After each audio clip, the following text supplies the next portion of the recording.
Vamos a tener nuestra parte número 3 de los 8 principios que hablamos en la mañana para retener la integridad en el ministerio.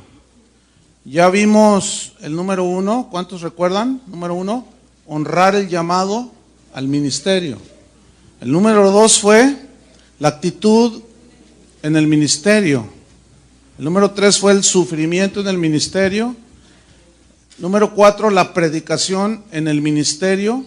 Y esto nos está llevando al quinto principio para retener nuestra integridad, que es el tema de la predicación dentro del ministerio. Y el tema es Cristo. Vamos a Colosenses 1:27. Colosenses 1:27. El tema de la predicación. ¿Cuál debe ser la predicación de un ministro de Dios? Colosenses 1:27. Voy a leer. Dice así: a quienes Dios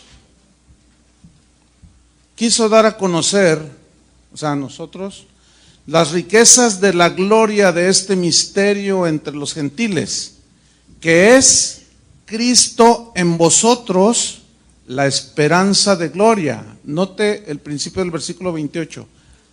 A quien anunciamos. ¿Cuál era el tema central en la predicación de Pablo? Cristo. Pongan mucha atención a esta reflexión, a este argumento. Pongan mucha atención. Si usted es invitado a unas conferencias sobre el budismo, ¿de quién espera usted que se hable en esa conferencia? ¿De Buda? ¿Es obvio? Si se agarran hablando de otras cosas que no es Buda, usted dice, oye, ¿a esto me invitaste? Y toda la enseñanza y las conferencias giran alrededor del personaje de Buda y su filosofía. Por eso se dice que es una conferencia sobre el budismo. Bueno, si usted asiste a una conferencia sobre el catolicismo, ¿de quién espera usted que hablen? A Jesús, pues de vez en cuando lo nombran. Pero definitivamente todo va a girar alrededor de María. ¿Sí o no? Así es la verdad. Si usted asiste a unas conferencias sobre el cristianismo, ¿de quién espera usted que se hable? Mire qué inteligentes somos para deducir una lógica bien simple, ¿no? Si yo asisto a unas conferencias, unas enseñanzas sobre el cristianismo, se entiende que se va a hablar de Jesucristo. Por lo tanto, en esas conferencias, todo gira alrededor del personaje que es Cristo y de su doctrina, de su enseñanza. Ahora, si tú asistes a una iglesia cristiana, ¿qué esperas oír? A ver, díganme. ¿Chistes? ¿Pláticas motivacionales? ¿Qué espera una persona que va a una iglesia cristiana? ¿Qué espera escuchar? ¿Cómo llegar al éxito? ¿La escalera del éxito? ¿Qué espera escuchar una persona? Pues Cristo y la doctrina cristiana. Entonces el cristianismo tiene un personaje central, que es Jesucristo. No sé cuántos cristianos hay aquí en este lugar. No lo sé. No sé cuántos predicadores que estén aquí predican a Cristo. Pero si tú dices que eres predicador del evangelio, se entiende que predicas a quién. Tu tema central es Cristo y el evangelio de Jesucristo. ¿Verdad que no es difícil comprenderlo? Entonces, ¿qué está pasando en la iglesia de hoy? Que dicen, yo voy a la iglesia cristiana y a veces ni la Biblia abren. ¿Cómo está eso? O nada más la cargan en la mano. Y están diciendo una sarta de cosas. ¿Será? No podemos hablar de cristianismo si hacemos a un lado el personaje central del mismo, que es Jesucristo. Su obra en la cruz es central, medular. Su muerte en la cruz es un tema central. Su resurrección es un tema central. Todo el plan de salvación desde el Génesis hasta el Apocalipsis es un tema maravilloso y es central. La divinidad de Cristo en las Escrituras es central. Su mensaje es central. Cristo no es una doctrina, es Dios encarnado. Y Él es el personaje central de la Biblia. Ahora, ¿qué predica usted? ¿La Biblia o libros que están ahí llenando las librerías cristianas? Digan, ay, ¿qué estamos predicando? Hay una esposa de un predicador, ya tienen, creo que 60 años en el evangelio, no sé, o más. Ella ya es una señora grande, anciana, pero predica tremendo. Entonces un día me dice mi hijo, pues sí, pues yo soy como su hijo. Me dice, ¿qué crees, mi hijo? Fui a unas conferencias donde me invitaron y pues me invitaron a predicar, entonces yo prediqué. Y a nosotros nos gusta invitar mucho a esa hermana porque predica tremendamente la Biblia. Entonces, ¿qué crees, mi hijo? Que me dijeron, al final se me acerca un hermano y me dice, hermana, mire, yo soy pastor, pero la quiero cuestionar. Ah, sí, que si yo hice algo mal o dije algo fuera de la Biblia, pues yo estoy dispuesta a rectificar. No, dice, mi cuestionamiento es el siguiente: ¿por qué usted habla pura Biblia? Dice, ¿qué? ¿Usted es pastor? Dice, yo soy pastor y a mucha honra, dice. Fíjate, a mucha honra. Y le dice, ¿y usted me está cuestionando que por qué predico pura Biblia? Fíjate nada más. Un pastor diciéndole a otro ministro que por qué predica pura Biblia. ¿Qué esperaba? ¿Qué esperaba? Sin embargo, la gente está yendo hoy a las iglesias y algunos, como ya están acostumbrados a que Cristo no es el tema central ni su doctrina, ya están acostumbrados y esperan oír, como los griegos, alguna cosa nueva, atractiva. Eso es traicionar a Jesús y al Evangelio. 1 Corintios 1:22. Cristo, el personaje central. El tema del ministro de Jesucristo debe ser Jesucristo y su doctrina. Acuérdense el mandamiento. Vayan por todo el mundo y prediquen, ¿qué? El Evangelio, su Evangelio. 1 Corintios 1:22.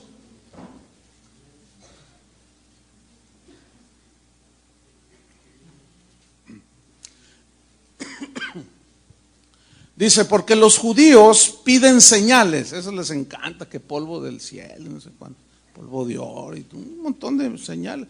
Yo creo en milagros, por supuesto. Pero dice, porque los judíos piden señales y los griegos buscan sabiduría, o cosas nuevas. Dijo Pablo en su mensaje allí a los griegos en Atenas, en el Areópago. Dice versículo 23, pero nosotros, ¿qué dice?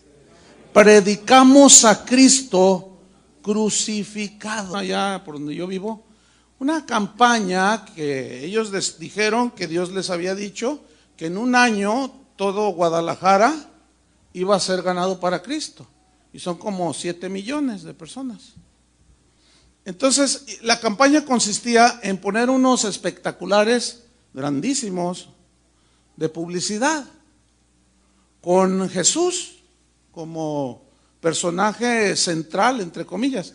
Pero ese Jesús que estaban presentando allí, lo presentaban, por ejemplo, oyendo un iPod, así, teniéndolo en la mano y oyendo así. Yo creo que estaba oyendo a alguno de los nominados a los premios ARPA. Luego lo presentaron a otro así, en otra figura, así como que va en una patineta. Y yo, sí, para que se identifiquen los jóvenes con él.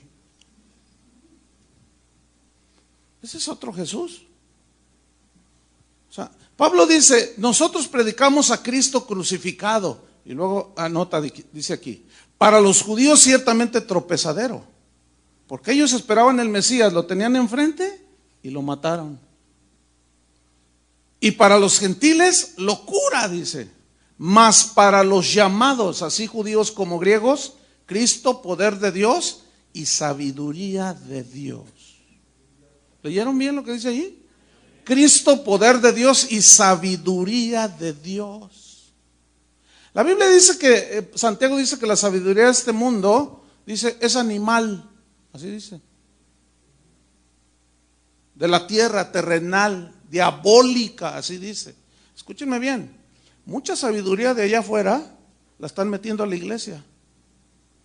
Es increíble que estén metiendo la sabiduría del hombre, que es animal y diabólica, y hagan a un lado a Cristo, quien es la sabiduría de Dios.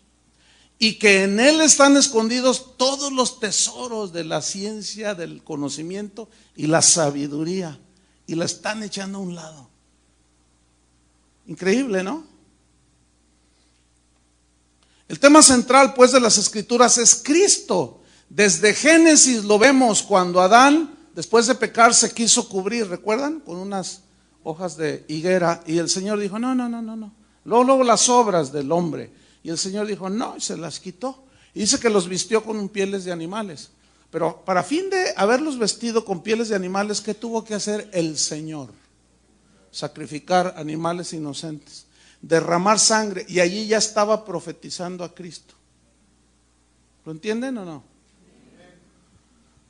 Y así a través de la Biblia vemos, por ejemplo, en el tabernáculo, cada utensilio, las cortinas, los colores, el candelabro, los panes, todo, absolutamente todo apuntaba hacia Cristo como tema central.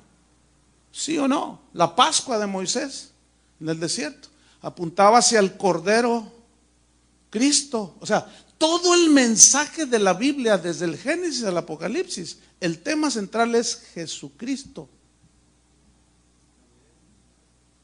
¿Lo alcanzan a ver, predicadores? ¿Sí, John?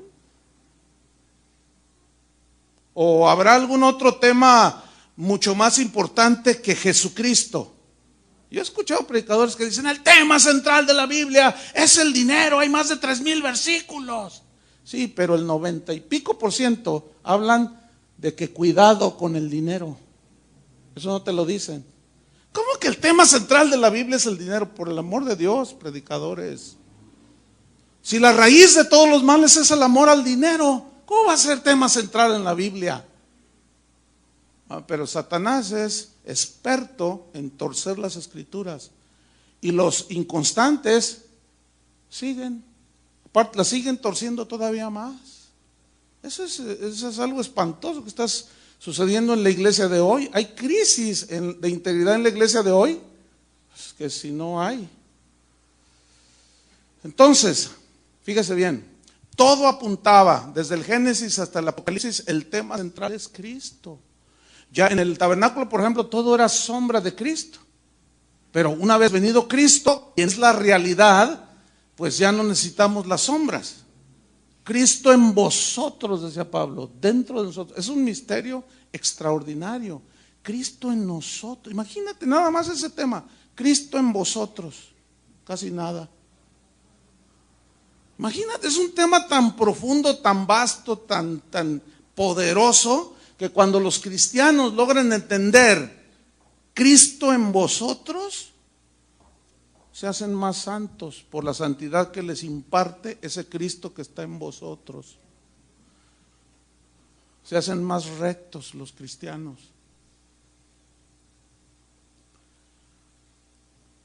Todo lo que se haga dentro de una iglesia, ponga atención a esto, todo lo que se haga dentro de una iglesia que se precie de ser cristiana, debe dar el propósito de predicar el evangelio, predicar a Cristo y de glorificarlo. Escuche bien, cualquier otro propósito que no sean estos dos es traición al que murió por la iglesia. Y algunos, yo sé lo que están pensando, algunos, es posible, y digan, no, pues ¿a poco entonces nada más de eso voy a hablar? ¿Entonces de qué? Lo que pasa es que al no escudriñar las escrituras, se te hace muy pequeño el tema. ¿Cuántos han enseñado en su congregación toda la epístola a los romanos? Levanten su mano. 1. 2, 3, 4. ¿Cuántos se han tardado en enseñar toda la epístola? Yo me tardo un año en enseñar esa epístola. Y es impresionante. Le han llamado los eruditos la columna vertebral del cristianismo. Es que Dios no me da nada. No, es que no escudriñas. No escudriñas. Porque esos tesoros están escondidos en Cristo. Pero hay que ir a Cristo. Y Él promete descubrirnos y revelarnos todos los secretos, todos los misterios. Y ahí está Cristo. Pero para muchos está velado. Hacen unas interpretaciones de la Biblia espantosas. Pablo le dijo a los corintios, para vergüenza vuestra lo digo, no conocen a Cristo. ¿Te imaginas? Pablo el apóstol decirle a los que él mismo evangelizó, no conocen a Cristo. Examinaos si estáis en la fe, les dijo. Entonces, todo lo que se haga dentro de la iglesia que no sea, o sea, que sea cristiana, que no sea el central Cristo, es traicionarlo a Él. Si todo lo que sea dentro de una iglesia, escúcheme bien, es para hacer dinero o sacar dinero, es traicionar a Cristo. Eso hizo Judas. Si lo que se hace en una iglesia es para obtener reconocimiento, eso es traicionar a Cristo y su mensaje.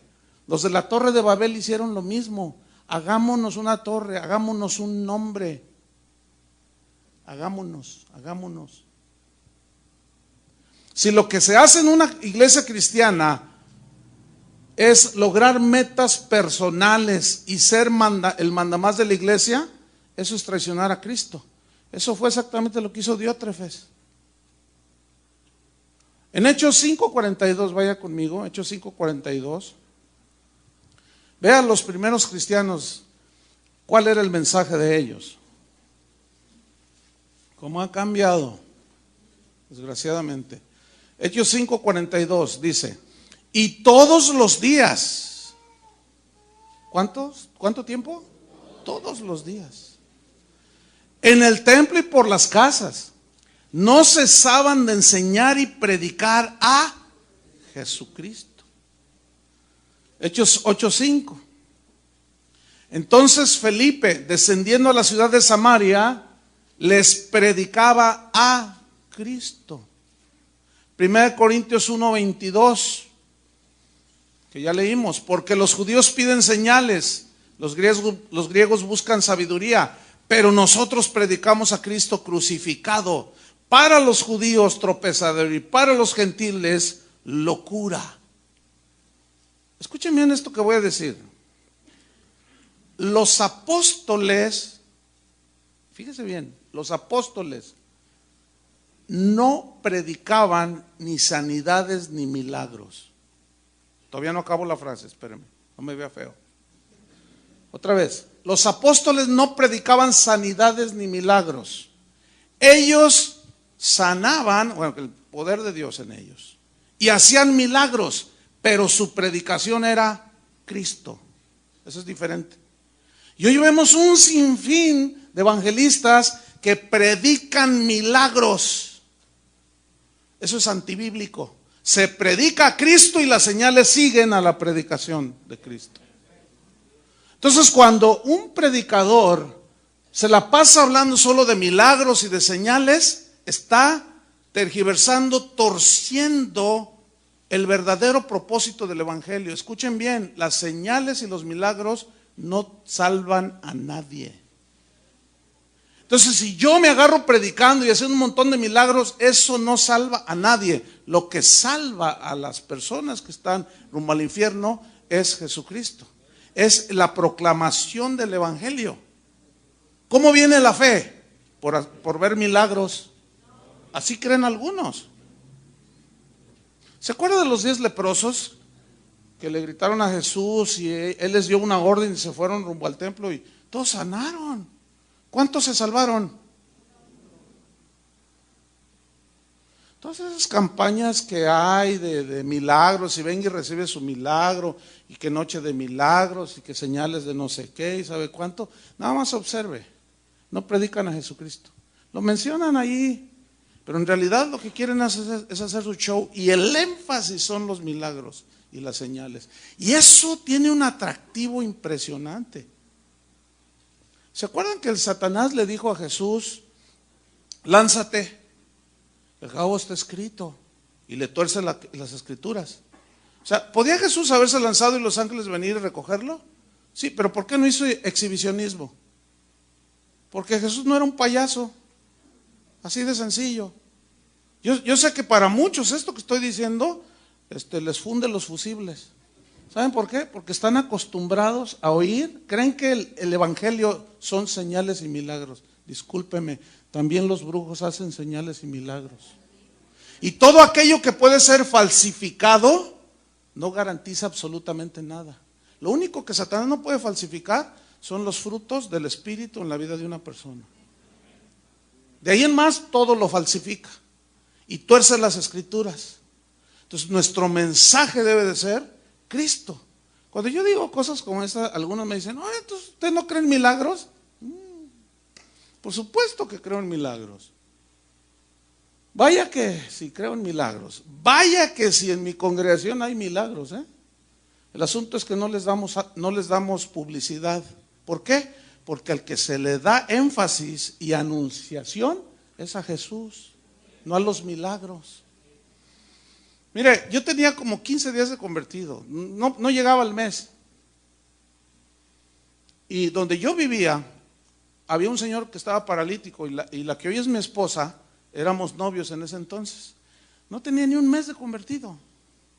Entonces yo le dije a mi novia, la invité a mi casa a comer, y le dije: oye, fíjate que hay un paralítico, un señor, hay un vecino en el departamento 20 y tantos. Le dije: mira, por ahí se me hace que yo leí que si ponemos las manos y creemos y oramos, Dios lo sana. Vamos a predicarle a Jesucristo y orar para que Dios lo sane. Pues vamos. Y llegué y toqué. Y la señora, la esposa, me conocía. Hola, vecinito, me dice. Yo tenía 20 años. Ya llovió. Entonces le digo: oiga, ¿me deja orar por su esposo? Y me dice: sí, claro. Y entramos. Entonces le dije: le vengo a decir algo, le vengo a hablar de Jesús, y le presentamos el evangelio. Y le dijimos que solo Cristo, etcétera. Entonces yo le dije: ¿usted cree que Cristo puede sanarlo? Y él abrió los ojos y dice: claro que creo que Él puede. Pues vamos a orar. Entonces oramos y se quedó ahí tendido el Señor. Entonces le estoy diciendo lo que realmente sucedió. De pronto, o sea, yo no pensé nada, de pronto viene a mi mente un pasaje de la Biblia que yo había leído, donde Jesús oró 2 veces por un ciego. ¿Se acuerdan? 2 veces lo tocó. Entonces yo le dije así, le dije: mira, aquí en la Biblia hay un caso donde Jesús tocó 2 veces a un ciego. Me dice: a ver, ¿dónde? Y yo pues no se lo sabía manejar. Acuérdense que tenía menos de un mes de convertido. Y yo le daba vueltas. No, pues se me hacía así la Biblia. Y yo decía: ay, no se aburre, no tiene ni monitos, ni nada. Y yo decía: no, mire, de verdad aquí dice. Yo me acuerdo haberlo leído. Bueno, está bien. Le dije: va a venir Cristo y lo va a tocar. Y nos fuimos. Como a los 3 días se oye un alboroto ahí en el edificio donde yo vivía, de departamentos. Una gritadera, y yo dije: ay, está quemando algo, hay algo. Entonces cuando salgo, yo vivía al fondo en un pasillo así, en el departamento 34, y de pronto veo que viene brincando, saltando, gritando el que estaba paralítico, gritando que Cristo lo había sanado. Cristo me sanó, y brincaba. Y cuando me ve, me dice: estoy sano. Uy, aquello fue tremendo. Los vecinos hicieron una fila porque querían que orara por ellos. No, ese fue mi primer avivamiento. Pues sabe una cosa, gracias a Dios por los maestros de la Biblia que Dios puso en mi camino, que me ubicaron rapidísimo, porque yo les testifiqué. Yo creo en milagros, hermano, y en señales. Y se me hace que veo más que algunos, no lo sé, pero es muy posible. Y ya no le voy a contar más, porque el mensaje no son las señales. El mensaje es Jesucristo. Y las señales siguen. Entonces, mire, los apóstoles no predicaban sanidades ni milagros, ellos los hacían, pero su mensaje era Jesucristo. Segunda de Corintios 11:1.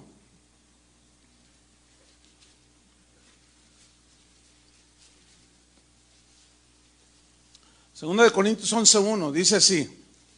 Pablo está aquí discutiendo con los corintios porque habían llegado unos falsos apóstoles que estaban atacando al apóstol Pablo, y ellos le creyeron. Estos corintios creyeron a los falsos apóstoles. Entonces Pablo, mire lo que les dice: ojalá me toleraseis un poco de locura.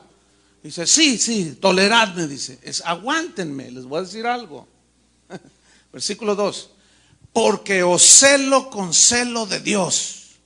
Pablo era un hombre que es celoso de la iglesia, pero no es el celo pecaminoso, es el celo por querer cumplir su ministerio con integridad y por predicar a Jesucristo con integridad y no salirse del mensaje del evangelio.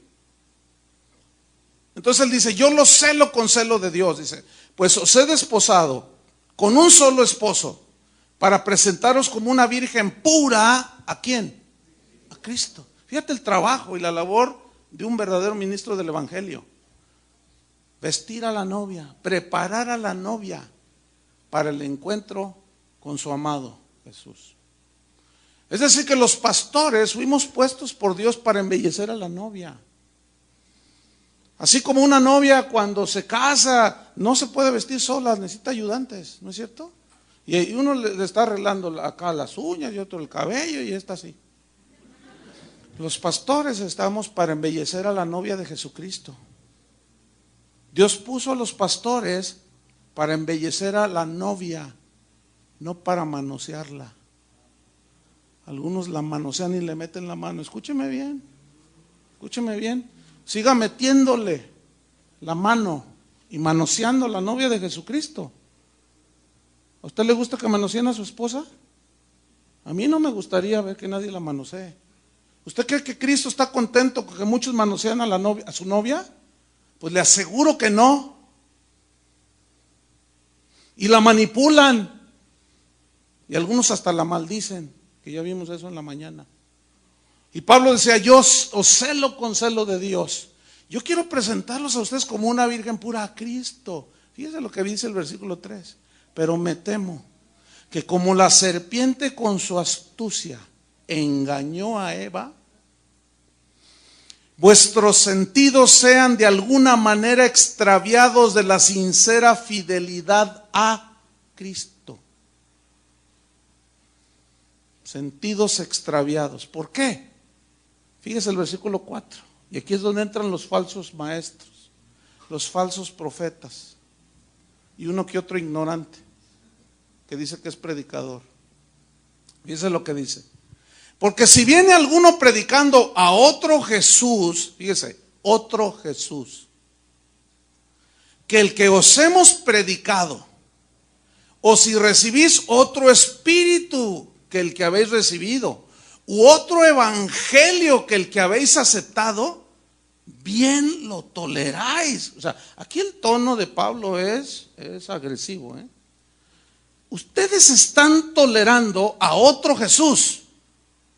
Vienen predicando a otro Jesús y ustedes lo toleran. Vienen predicando otro evangelio y ustedes lo toleran. ¿Qué les está pasando, corintios? Pero ahora ya no se leería, a lo mejor ahora se lee a otros Jesuses. Porque está el Jesús rico, ¿verdad? ¿Ha habido esos predicadores que dicen que Jesús era rico? Y quién sabe cuántos rollos sacan de que su túnica era tan valiosa que se tiraron una suerte, ¿verdad? Y, ¿qué ignorancia? ¿Qué ignorancia? Eso estaba profetizado, pero no porque su traje era Hugo Boss. Y eso predican, ese es otro Jesús, hermanos. Ese es el Jesús de Hollywood. y el Jesús que la carne quiere. Pero el Jesús de la Biblia te dice, si no tomas tu cruz cada día, no puedes ser mi discípulo. ¿Cuál quieren, el de Hollywood o el de la Biblia? Pues conviene el de Hollywood, porque eso no exige nada. Pero el de la Biblia, ese te dice, tienes que morir a tu yo, tienes que negarte a ti mismo. Por eso a muchos les gusta otro Jesús, les gusta otro evangelio, y bien que lo aceptan. Si solo nos enfocamos en un par de temas y los enfatizamos sobremanera, entonces nuestro mensaje, entre comillas, no tiene a Cristo como tema central, sino que quita a Cristo del centro, y entonces se pone una doctrina como tema central de esa congregación, de esa denominación. Y a veces esas doctrinas que enseñan ni bíblicas son. Hay un famosísimo sistema, pero que está muy bien acogido por las iglesias. Es la famosísima visión del G12. Bueno, ahí te hablan solamente de ¿qué? De la visión. La visión, la visión, la visión. Duerme con la visión, come con la visión, embarázate de la visión, báñate con la visión, y terminan viendo visiones extraterrestres. Oiga, espéreme. El tema central de la Biblia no es ganar a las personas para Cristo. Suena extraño, ¿no? El tema central es predicar a Cristo. Y si han cambiado las cosas. Otros se enfocan tanto en la guerra espiritual que terminan viendo demonios hasta en la sopa.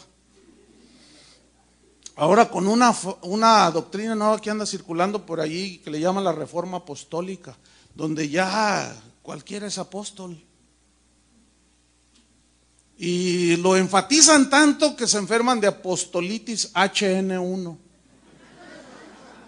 Y terminan obedeciendo más al apóstol que a Cristo. ¿Sí o no? Nadie puede negarlo. Ahí está. Así digo yo, dicen ellos.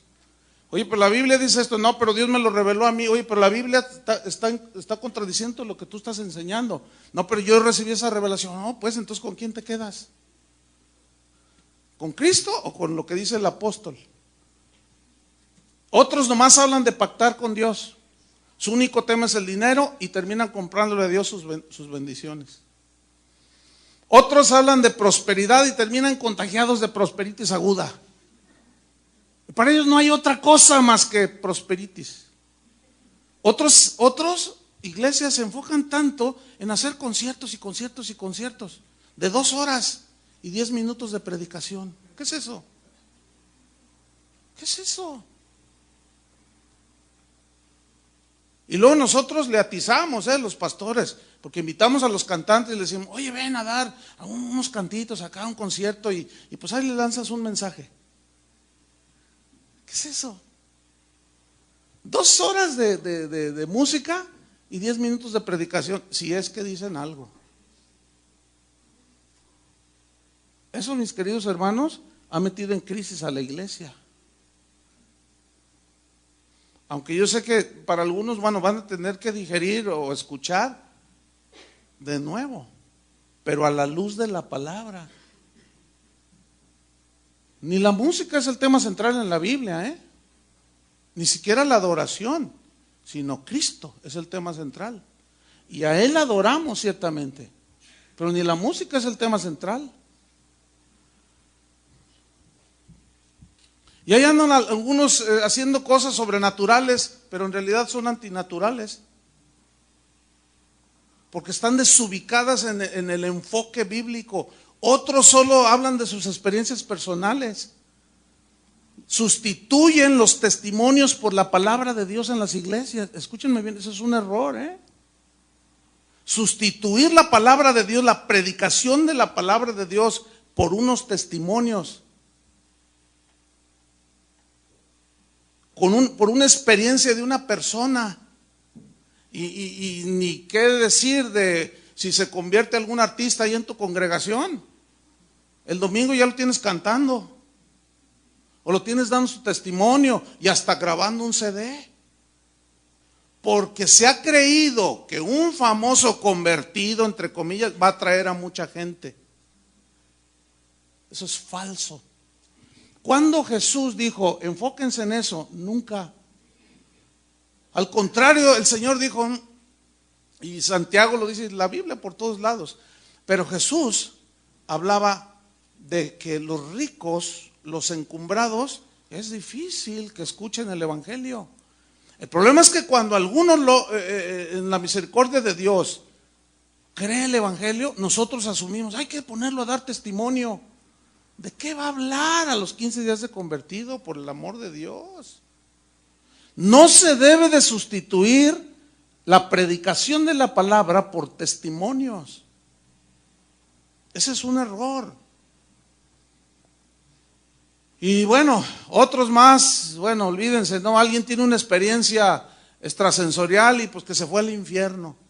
Y luego llega, no, pastor, me fui al infierno. ¿Y cómo está? No, está re feo. ¿Y qué no? Pues allá vi esto y lo otro. Y, oye, danos tu testimonio, ¿no? Y luego el próximo domingo, un hermano que se fue al infierno. Tuvo una experiencia. No, pues se llena la iglesia. Y se la pasa diciendo un montón de cosas. No sé cuántos de ustedes han oído un testimonio de unos que se fueron al infierno. Ah, ese disco, esa grabación anda hasta en el infierno. Los que ya la escucharon no me dejarán mentir lo que dice, porque yo lo escuché para tener argumentos, porque luego, pero dice, eran creo que eran 3 jóvenes que se fueron al infierno. Entonces ellos están dando su testimonio. Entonces hablaban como AK-47. Y yo iba por acá. Entonces yo le dije que no sé qué, que eso, cuánto, que. Escúchame bien, no me estoy burlando de eso. Les estoy narrando nada más cómo es el asunto y para que vean cómo está el punto.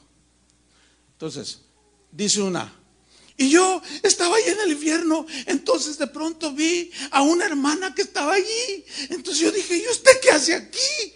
Entonces estaba el Señor, le dije, Señor, ¿por qué esta hermana está aquí? Y dice, pregúntale tú a ella, me dijo el Señor. Entonces yo voy con ella y le digo, ¿por qué estás aquí adentro del infierno? Y ella me dijo, porque no diezmaba.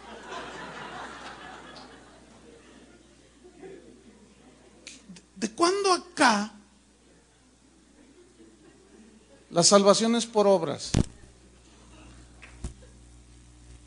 Y todos, ay, y luego el pastor dice, ay, esto está bueno. Sí. Ya ven, hermanos, ya ven. Todos esos que no diezman se van a ir al infierno. Es un desastre, hermano. Mínimo en ese testirrollo hay 5 herejías. Y los pastores, bien gracias, sin discernimiento, sin analizar, pero como eso vende y atrae, se castiga la predicación de la palabra. Es un error, hermanos. Bueno, unos más afortunados se van al cielo. Pero yo siempre me he preguntado, ¿por qué Pablo dijo, a mí se me prohibió hablar lo que vi y oí? ¿Y a esto les da permiso? No lo sé. Bueno, sí lo sé. Lo que pasa es que quieren, bueno, miren, las experiencias personales, tú te puedes ir al cielo todas las veces que el Señor te quiera llevar, pero escúchame bien, no sustituyas el mensaje de Jesucristo en la cruz por tu experiencia personal. El problema es que nuestras experiencias personales las ponemos en primer lugar y ese es un error. Las experiencias personales son subjetivas, el evangelio es objetivo. ¿Me expliqué? Ese es el problema. Yo viajé. Entonces, y al rato todo el mundo quiere viajar. Y siempre ha habido cada corriente. Nunca se me olvida. En la iglesia donde yo nací, alguien contó allí un testimonio de que había visto un ángel. No, hombre, al rato todos, yo quiero ver un ángel. Y uno de los maestros de allí, que había un instituto bíblico, dice, ¿tú también quieres ver un ángel? Le dije, no, yo no, ¿qué tal si se me aparece Moroni? ¿O qué tal si se me aparece ese Luzbel disfrazado? Y ahí estaban los hermanos, y fíjate, uno de los líderes en una clase dijo: mi oración es ver un ángel. Y era uno de los líderes de allí de la iglesia. Pero otro de los maestros lo corrigió y le dije: no, ¿cómo que esa es tu oración y tu anhelo, ver un ángel? Dice: no, tu anhelo debe ser como Jesucristo, ser formado a la imagen de Jesucristo. ¿Cuántas sectas se han levantado porque tuvieron una revelación? ¿Cuántas sectas se han levantado porque tuvieron una visión de un ángel? Yo he visto 2 veces ángeles, pues no les voy a contar, pues ese no es el mensaje. Pero vi 2 ángeles, pero no lo predico, porque luego la gente empieza. No, es que esa es la naturaleza humana.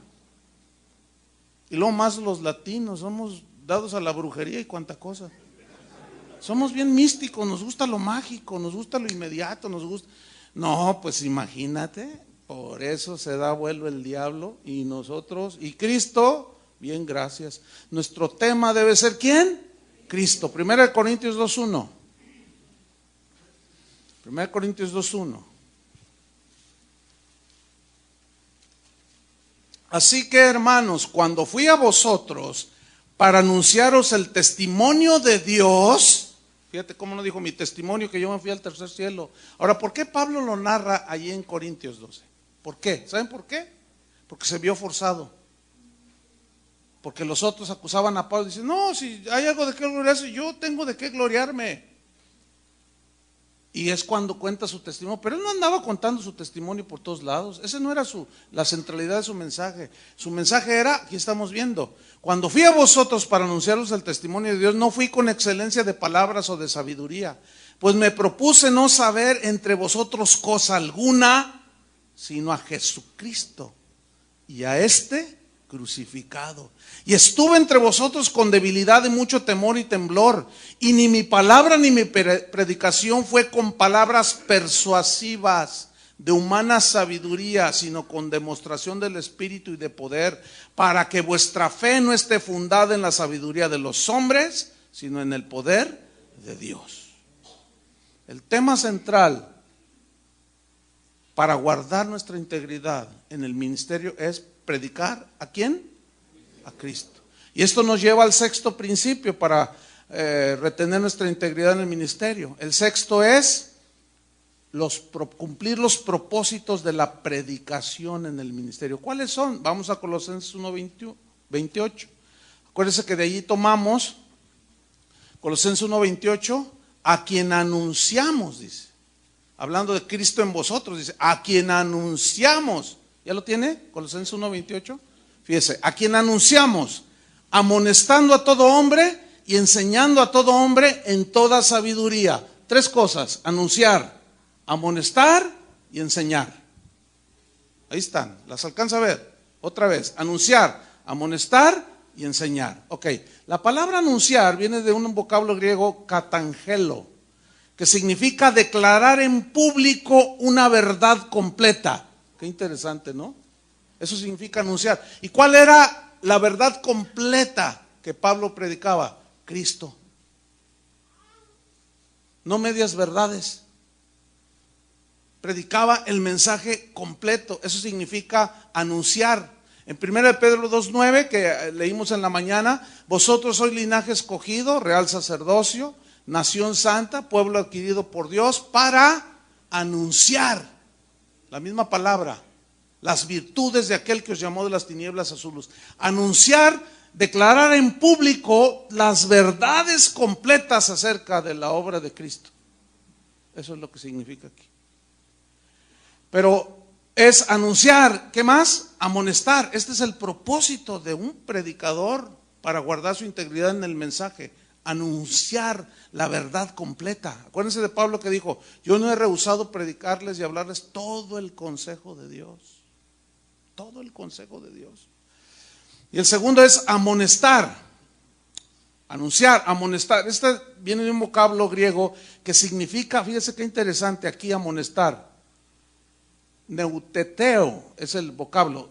significa predicar sobre el pecado y el juicio de Dios. Eso significa esa palabra. ¿Predicar sobre qué? El pecado. ¿Cuál es nuestra lucha diaria? ¿Con quién es nuestra lucha diaria? ¿Sabes que tu lucha más fuerte no es contra el diablo?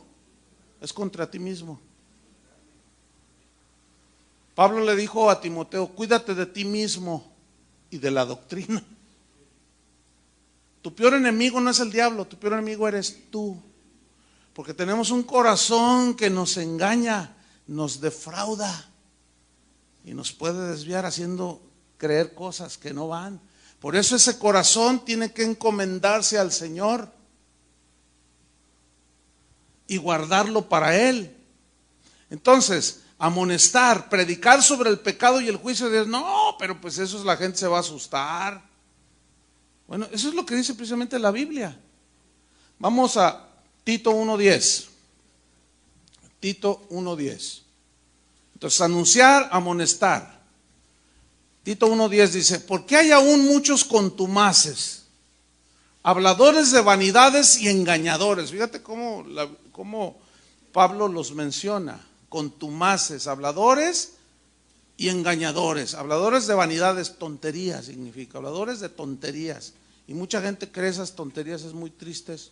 Dice, y mayormente los de la circuncisión o los que andaban ahí judaizando, a los cuales es preciso, ¿qué? Tapar la boca. ¿Con qué? ¿A golpes? No, con los argumentos de la palabra de Dios. Que trastornan casas enteras. Pero fíjate su motivación. Enseñando por ganancia deshonesta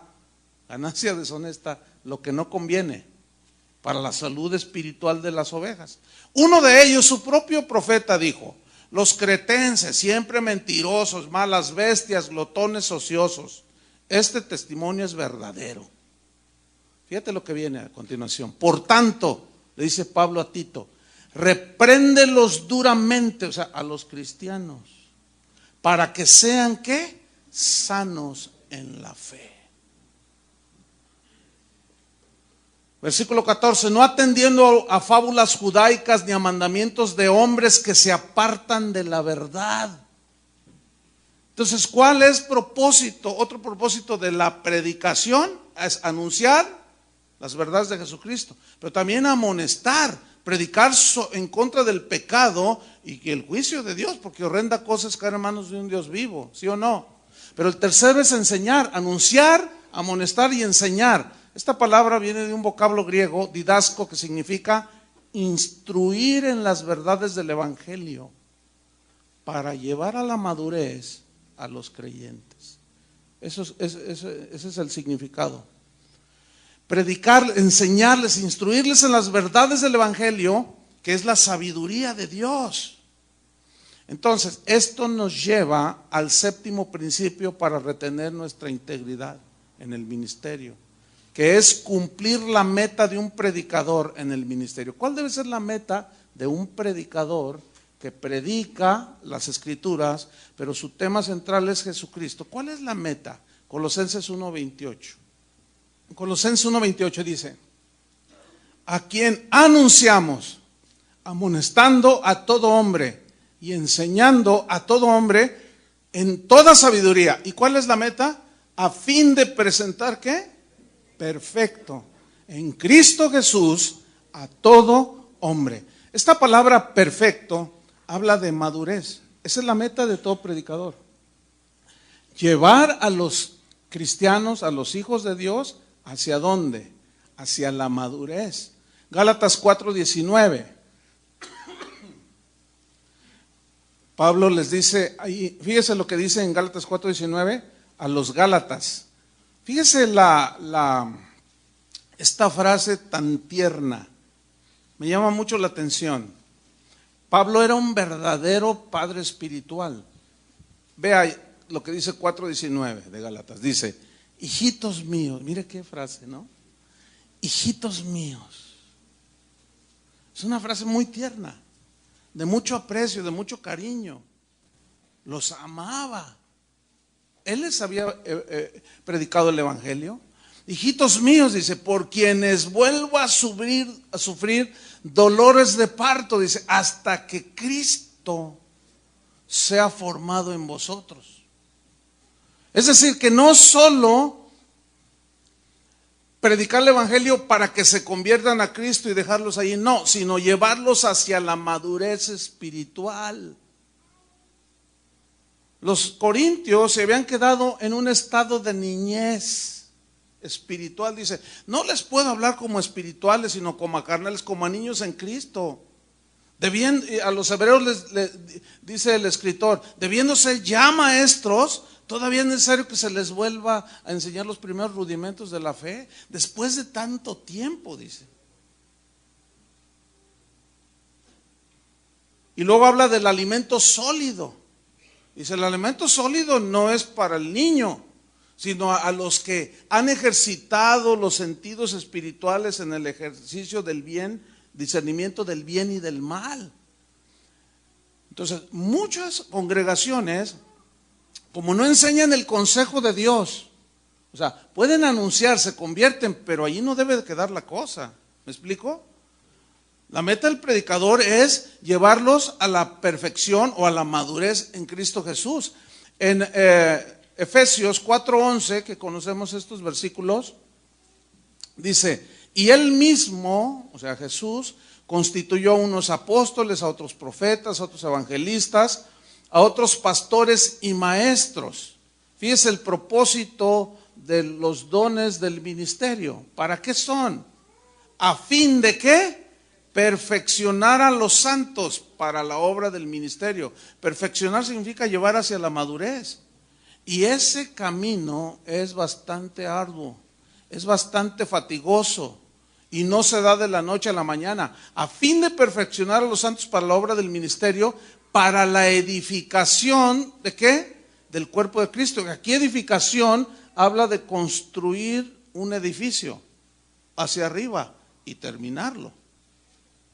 ¿Sí? Entonces, ¿cómo se logra esto de perfeccionar a los santos?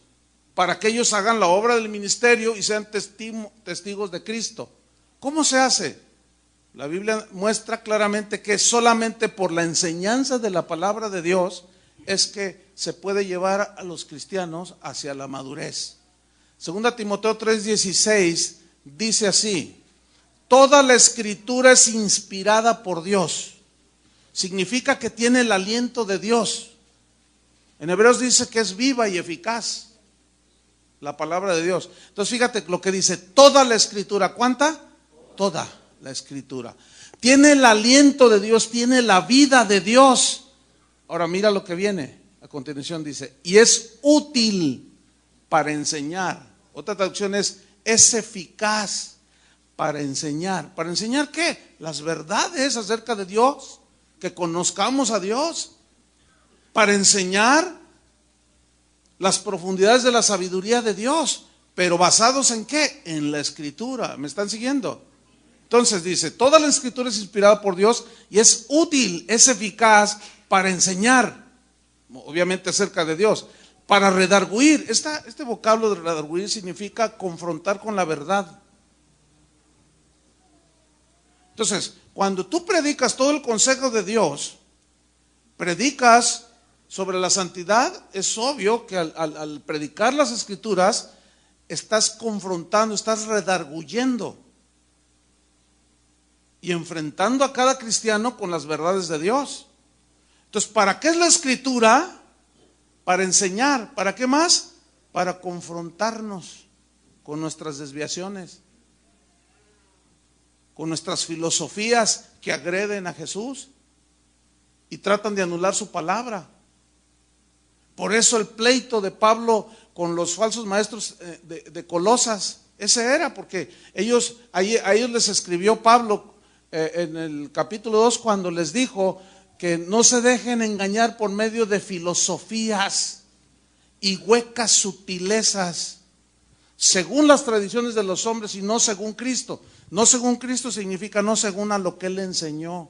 Entonces, cualquier pensamiento que agreda las escrituras, cualquier doctrina, cualquier filosofía que trate de anular el sacrificio de Cristo en la cruz, que rebaje su divinidad y que se convierta en un evangelio de obras, que te vas al infierno porque no diezmas. Todo eso tiene que ser refutado y redarguido con la misma predicación de la palabra. Por eso algunos, al no entender estas escrituras, que es la función de un pastor, dicen, ay no, siempre pura condenación, ay puras pedradas. No todos son pedradas, no todo es eso. Cuando yo enseñé la epístola a los Efesios, es maravillosa esa epístola. Habla de las riquezas espirituales que tenemos como herencia en Cristo. Pero hay que predicar todo el consejo de Dios. Entonces dice, es útil para enseñar, para redarguir, ¿para qué más? Para corregir. ¿De qué? De nuestros errores de todo tipo.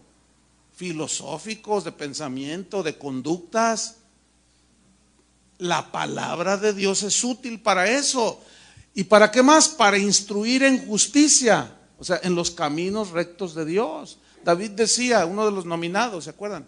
Decía, me guiarás por senda de justicia, por amor de tu nombre. O sea, las sendas de justicia son los caminos rectos de Dios. Dice, me guiarás, me llevarás por ellos. Y luego dice, y aunque ande en valle de sombra de muerte, no temeré mal alguno. Fíjate lo que dice, aunque ande, es decir, a pesar de que esté pasando por un camino espantoso, hasta de muerte y de aflicción y tribulación, ahí estarás tú conmigo. Y ahora no se enseña eso, se enseña el camino de rosas rojas, donde todo es prosperidad y bendición. ¿Cuántos la quieren? Y todos, amén. Y hasta lloran. Es increíble.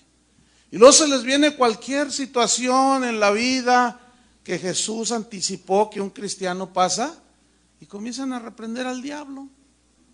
No entienden, no conocen a Dios. Y todavía eso hay que añadirle a que el pastor no escudriña las escrituras. Tenemos que escudriñar eso, y ahí esto nos lleva al último punto. Pero quiero leer el versículo 17. O sea, toda la escritura es inspirada por Dios, útil para enseñar, para redarguir, para corregir, para instruir en justicia. Aquí está el propósito. A fin de que el hombre de Dios, la mujer de Dios, sea ¿qué? Perfecto. Significa maduro, a una altura de madurez. Enteramente preparado para toda buena obra. O sea, para hacer lo correcto significa. Para andar en integridad. Entonces este punto nos lleva al octavo principio para retener nuestra integridad, que es el trabajo intenso en el ministerio. El octavo y el último. Colosenses 1:29. Entonces Pablo hablaba de que anunciaba. ¿Qué más hacía? Amonestaba y enseñaba para presentar perfecto, maduro, a todo hombre. Y esto nos lleva al octavo, versículo 29. Para lo cual, o sea, para presentar maduro y madura a todos los hijos de Dios, a los que estaban bajo su ministerio, para lo cual también, ¿qué? Trabajo. ¿Qué más? Luchando. Trabajo, dice. Luchando según la potencia de Él, la cual actúa poderosamente en mí. ¿Qué versículo?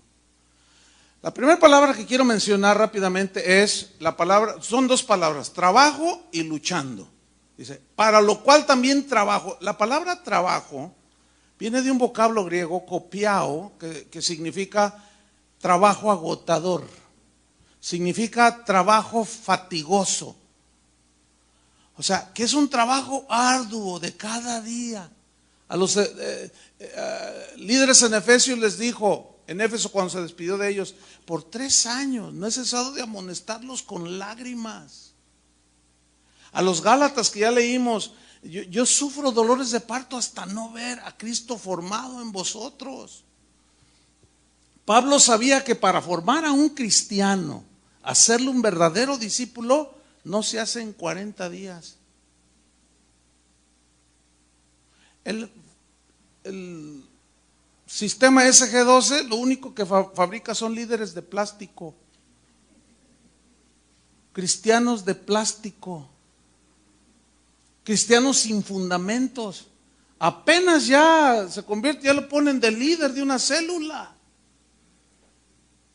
Yo estaba con un pastor, amigo mío, entonces él está en ese sistema y digo, bueno, pues sigue siendo mi amigo.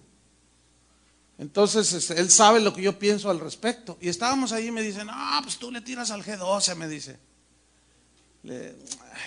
Bueno, él ya sabe lo que pienso. Y en eso, entra un hermano y dice, pastor, ¿puedo hablar con usted? Le dice, estamos ahí en su oficina, en la iglesia.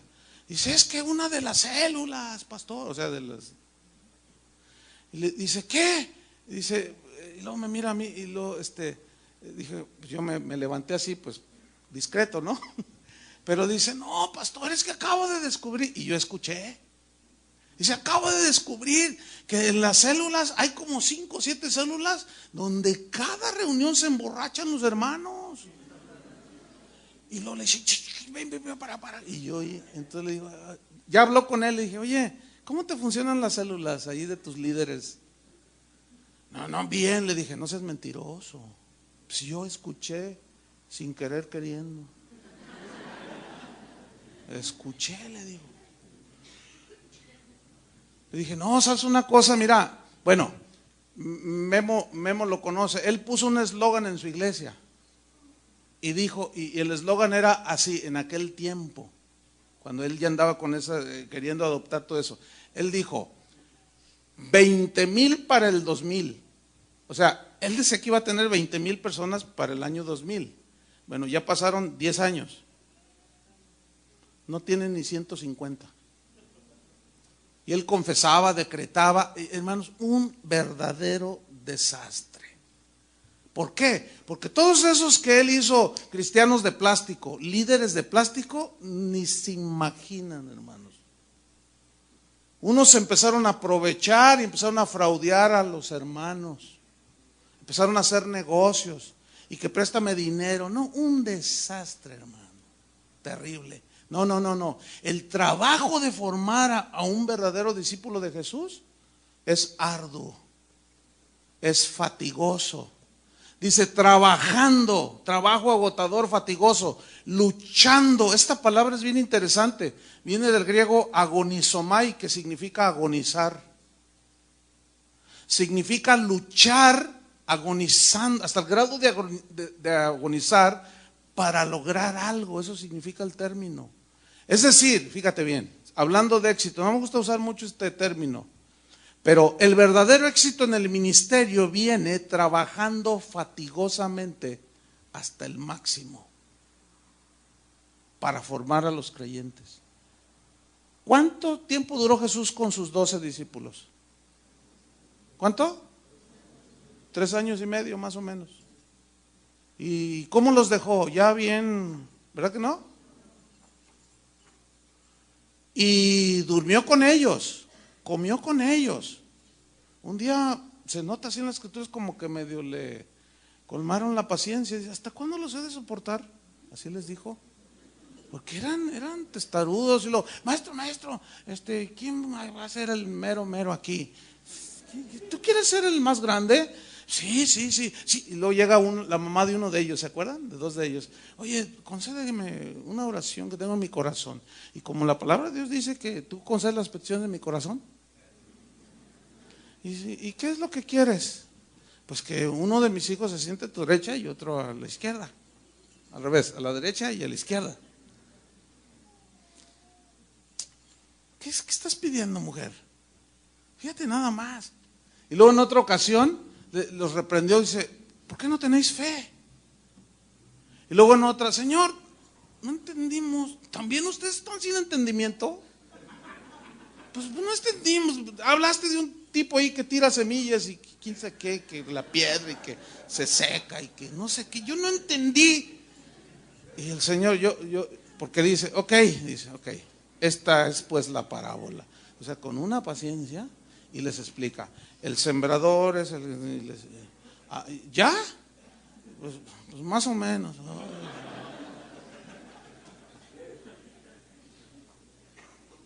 ¿Saben cómo aprenden los niños que van creciendo? Por repetición. Pablo decía, yo no dejaré de decirles las mismas cosas. ¿Cuáles mismas cosas? El Evangelio. Dejen de hablar de la sangre de Cristo, que tiene poder para perdonar nuestros pecados.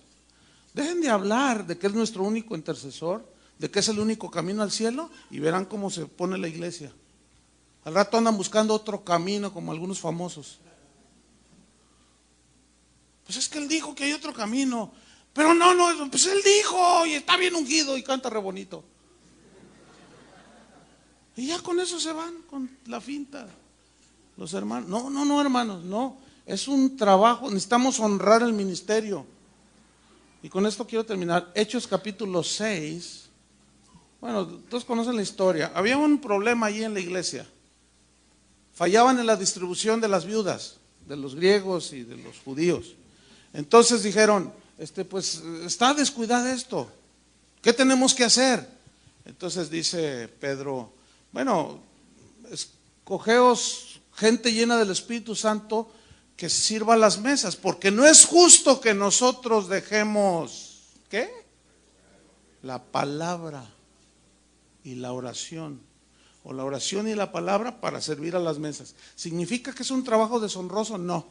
Lo que significa es que los apóstoles entendían perfectamente cuál era su trabajo. Dice, y escogieron a fulano y les impusieron las manos, dice, porque no es justo, y vuelve a repetir, y nosotros persistiremos en la oración y en la palabra. ¿Cuál es el trabajo más fuerte de un ministro de Dios? La oración y la palabra. ¿Por qué la oración? Comunión con Dios, guía del Espíritu. ¿Por qué palabra? Para alimentarte y poder alimentar a las ovejas. Porque no es justo dejar eso. La predicación, la palabra, la oración. Entonces, termino con esto. El verdadero éxito entonces en el ministerio viene trabajando fatigosamente, con un esfuerzo máximo, pero no en nuestras fuerzas, sino en las de Dios. ¿Qué dijo él? Según la potencia de él, la cual actúa poderosamente en mí. Pablo dijo, pero por la gracia de Dios soy lo que soy, y su gracia no ha sido en vano para conmigo. Antes he trabajado más que todos ellos, refiriéndose a los falsos profetas. Pero no yo, dice, sino la gracia de Dios conmigo. No que seamos competentes por nosotros mismos, para pensar algo como de nosotros mismos, sino que nuestra competencia proviene de Dios. A los que estaban haciendo partido en Corinto les dijo, yo sembré, Apolos regó. El que siembra y el que ciega no son nada, dijo, sino Dios que da el crecimiento. Yo sembré, Apolos regó, pero el crecimiento, ¿quién lo da? Tu método o Dios. Conclusión. Ante la adversidad, la esposa de Job le dijo, ¿aún retienes tu integridad? Maldice a Dios y muérete. Ante la crisis de integridad en la iglesia de hoy, muchos te van a decir, ¿aún mantienes y retienes tu integridad? ¿Qué vas a hacer? Debemos orar, confiar en la gracia de Dios para poder decir al final de nuestras vidas, como dijo Pablo, he peleado la buena batalla, he acabado la carrera, he guardado la fe. Y aquí la fe es el mensaje del Evangelio.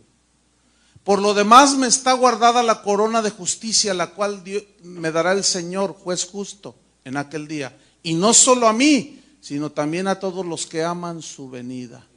Déjenme leer estos dos versículos en una versión parafraseada. He luchado por obedecer a Dios en todo. Y lo he logrado. He llegado a la meta. He terminado la carrera del ministerio y no he traicionado la fe. Pues en ningún momento dejé de confiar en Dios y obedecer a Dios. Sé que Dios es un juez justo y que cuando juzgue a todos me dará una corona como premio a mi obediencia. Pero no solo a mí me la dará, sino también a todos los que realmente desean que Él venga y que con ansias esperan su regreso. Pero entre tanto viene, perfeccionemos la santidad en el temor de Dios. Pastores, el trabajo es fatigoso, laborioso, extenuante. Pero en la fuerza de Dios podemos. No nosotros, sino la gracia de Dios en nosotros. Démosle gracias a Dios por su consejo. Padre, en el nombre de Jesús, pónganse de pie. Te damos muchas gracias. Gracias por estos días, Señor, en que por tu gracia y misericordia nos concediste estar reunidos, Señor. Gracias, Padre, porque tienes un propósito para la iglesia. Pero la iglesia que es tu novia, un día se casará en las bodas del Cordero. Y nos has puesto a nosotros, Señor, los que has llamado al ministerio para preparar a la novia. Y necesitamos honrar este llamado al ministerio. Necesitamos honrar ese llamado. Necesitamos honrarlo con una actitud como la que tenía Pablo, que tenía gozo, a pesar del sufrimiento que él tenía por causa de la predicación. Él guardó íntegramente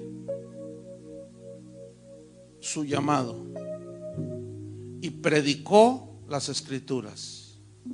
Y su tema central fue Jesucristo, porque él sabía que Jesucristo era el único que podía transformar a las personas. Pero él sabía que había que predicar a Jesucristo con propósitos muy claros, de anunciar, de amonestar, de corregir, de redarguir, porque él sabía que la meta era formar a cada cristiano a la imagen de Cristo. Qué privilegio nos has dado, Señor, de colaborar contigo en la formación de los creyentes. Pero el trabajo no es fácil. No es algo como los alimentos de hoy que los metes en el horno y salen en un minuto. No, el trabajo es intenso, es desgastante. A veces sentimos que se nos van las fuerzas, pero Él siempre nos las multiplica si confiamos en Él. Pablo decía, no yo, sino su poder que actúa poderosamente en mí. Confiemos, pastores, en la gracia de Dios. Padre, te damos gracias. Pedimos sabiduría, Señor, para seguir adelante. Son tiempos peligrosos. Los lobos acechan por todos lados. Los falsos maestros están al acecho. Y nos has escogido para apacentar el rebaño, el cual tú ganaste con tu sangre. Compraste con un precio alto, que fue tu sangre, para ganar la iglesia para ti, Señor. Los creyentes, tus hijos, tu novia, tu esposa, Señor.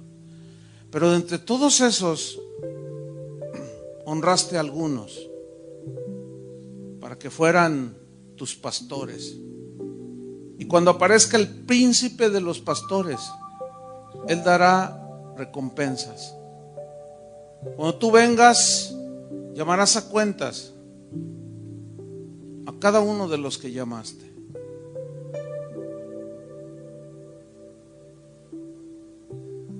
Señor, ayúdanos, ayúdanos. Los tiempos son difíciles, peligrosos, pero necesitamos escondernos bajo tu sombra, bajo tu amparo. Y necesitamos, Señor, mirar atentamente a esa luz, ese faro que es tu palabra. Es la única que es eficaz. El cielo y la tierra pasarán, pero tu palabra no pasará. Ayúdanos, Señor, a guardar la integridad del mensaje. Ayúdanos, Señor. Corrientes vienen, corrientes van, modas evangélicas entran a la iglesia, tendencias de experiencias personales que rayan en el misticismo, vienen, invaden la iglesia, trastornan la fe. La gente cree que es eso el propósito de ser cristiano, y no. El propósito es ser formados a la imagen de tu Hijo Jesús. Despierta en nosotros, Padre, en tus pastores, los que son llamados. Despierta en nosotros un hambre por ti, Señor, y por tu palabra. Que cada día que abrimos los ojos, encomendemos nuestros caminos a ti. Tengamos intimidad contigo. Que nos guíes, nos hables, pero escudriñemos tu palabra para decir con autoridad: así dice el Señor. Y guardarnos de toda tendencia, toda fábula que se ha metido a la iglesia. Mentiras de hombres corruptos de entendimiento que hacen eso por ganancia deshonesta. Ayúdanos, Señor. Y pon sabiduría en nuestra boca y en nuestros corazones. En el nombre de Jesús.